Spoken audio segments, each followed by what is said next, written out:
Bonjour, c'est dimanche, alors bon dimanche, sous vos applaudissements. Aujourd'hui, après l'école des fans, thé dansant. Une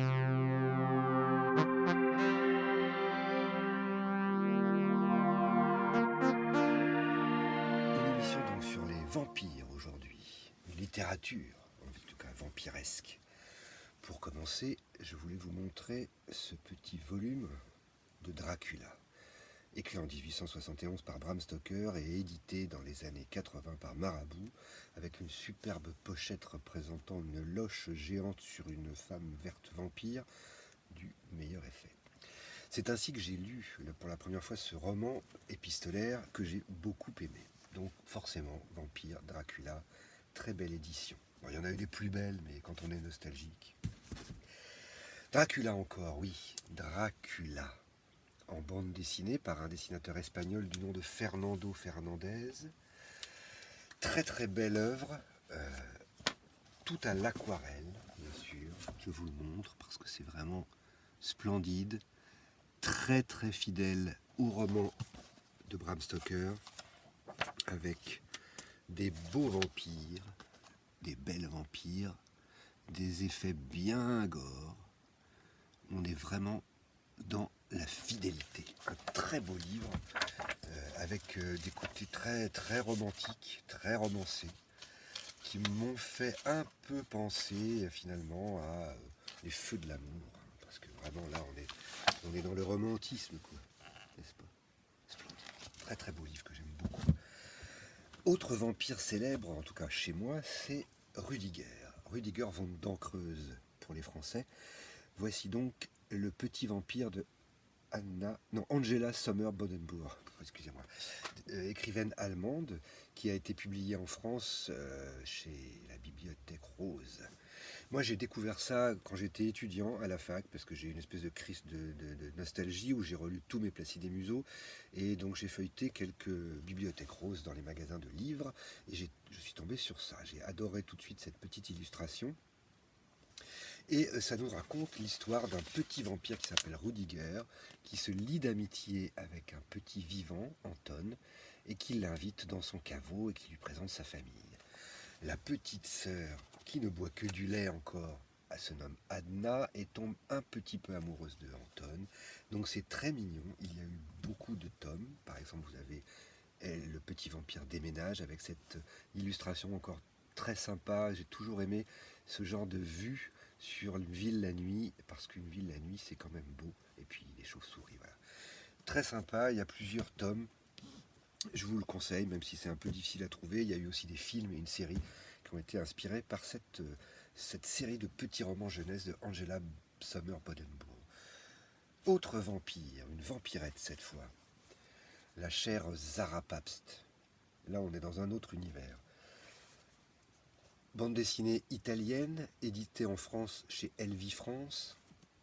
On est dans l'érotisme de BD de gare, comme on disait, donc écrit et dessiné à la plume, non, au pinceau, je pensais plutôt du pinceau, de façon un petit peu rapidou, on va dire, mais c'est très bien vu, très érotique, très coquin, et même voire un peu gore, n'est-ce pas? On y voit de très belles scènes avec des très beaux hommes, on dirait des Big Jim ou des Ken. C'est tout à fait sympathique, des gros lolos, et un personnage qui s'appelle Frau Murder qui apparaît un peu plus tard chez Zara et qui est une vampire brune qui est du meilleur goût. Les couvertures des Elvie France étaient pour la plupart réalisées par Emiliano Taglietti, qui est un dessinateur très talentueux, même un peintre finalement. Et toutes ces planches, on peut les voir sur internet, il est encore vivant. Il faut vraiment aller voir son travail. Donc Zara, histoire de vampire, BD de gare, gore et sexe, ça se lit. Ça se lit, oui, oui.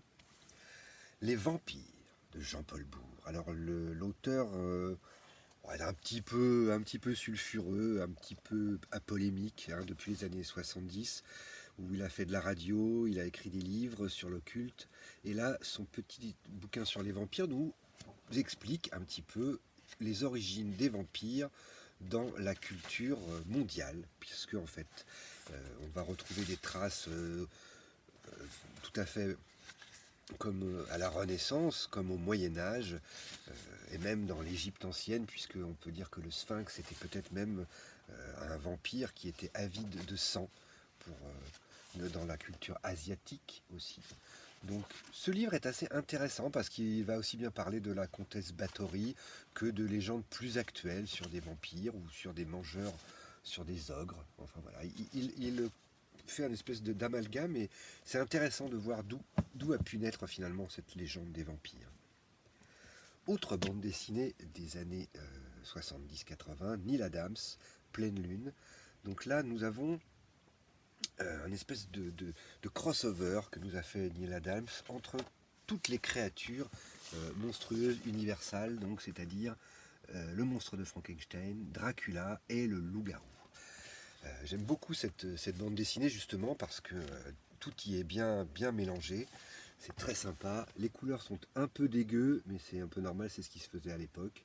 Neil Adams, grand dessinateur américain, hein, qui a dessiné Batman et Deadman aussi, vraiment s'en sort très bien dans cette histoire de vampires et de loup-garou. Et on peut y voir aussi dans les dernières pages un loup-garou totalement kawaii avec des grands yeux embués et une petite truffe qu'on aurait envie de bisouter. J'aime les loups-garous. Continuons. Scope. Quel est ce magazine étrange? Magazine jeunesse, ou plutôt adultes, jeunes adultes, lancé par les éditions Vaillant, ce qui faisait pif, pour concurrencer Pilote dans les années 70. Ça n'a pas marché, il y a eu 5 ou 6 numéros, et c'est tombé à l'eau.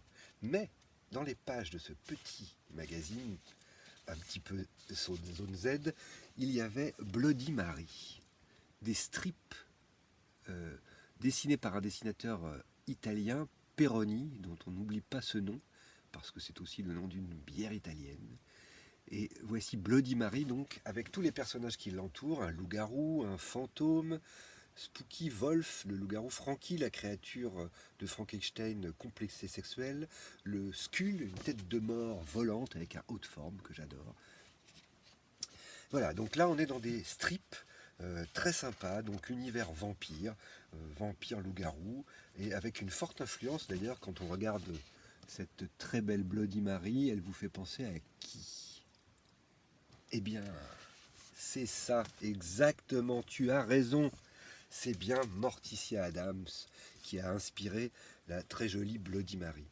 La famille Adams, donc, a un recueil anglais, parce que je ne pense pas qu'il y ait l'édition française des travaux de Charles Adams, qui faisait des histoires, enfin des dessins d'humour noir, où il avait créé une famille, la famille Adams, avec Morticia, Gomez, Wednesday, Pugsley, la grand-mère, Lurch, la chose, et bien d'autres personnages. Donc ça, c'est l'oncle Fester qui pourrait être un peu assimilé à un vampire.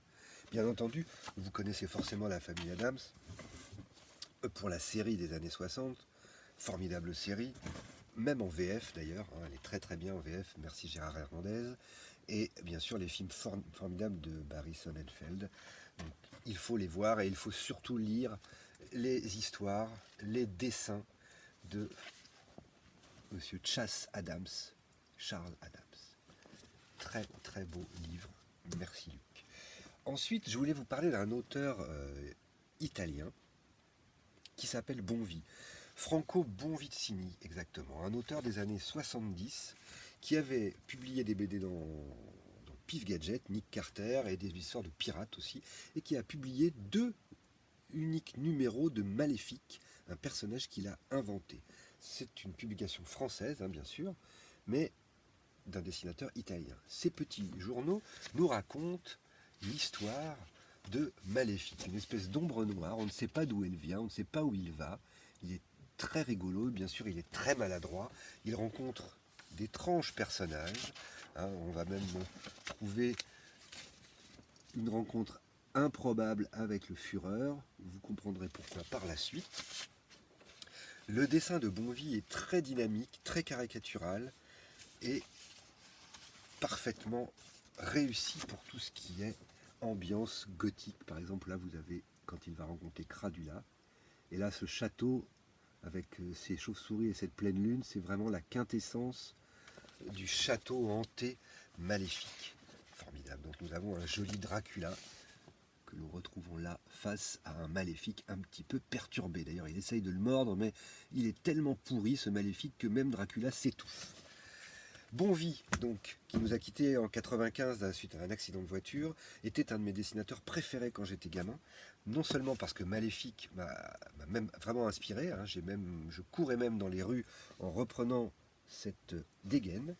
Il a aussi fait Sturmtruppen, donc des strips sur des soldats allemands pendant la guerre. Sachant que dans les années 70, moi j'étais un petit peu baigné à la Grande Vadrouille et à la 7e compagnie, donc les soldats allemands c'était un peu une armée ridicule que l'on tournait souvent en dérision. Dans Sturmtruppen, le Bonvie, hein, qui était italien, je le rappelle, nous donne une vision très très très humour noir de la guerre, avec des choses très drôles, mais aussi très tristes et très désespérées, avec un trait formidable. Mon livre est un petit peu fatigué. Donc voilà pourquoi Maléfique a rencontré le Führer, parce qu'il Bonvie avait une très belle habileté à dessiner les soldats allemands et avait une petite fascination. Ici, vous pouvez voir par exemple ces deux soldats qui dissertent et qui se demandent comment fait ce personnage pour passer entre les lignes ennemies sans jamais être tué. Voilà. On peut dire que c'est complètement désespéré, ce cher Bonvie. On peut même y voir la présence d'un autre personnage, un officier Dracula, donc merveilleux, une ambiance, je vous le conseille. Deuxième tome, paru dans un format différent, hein, chez Sage Édition, toujours le Sturmtruppen, avec cette fois des petits strips en couleur, très maîtrisés.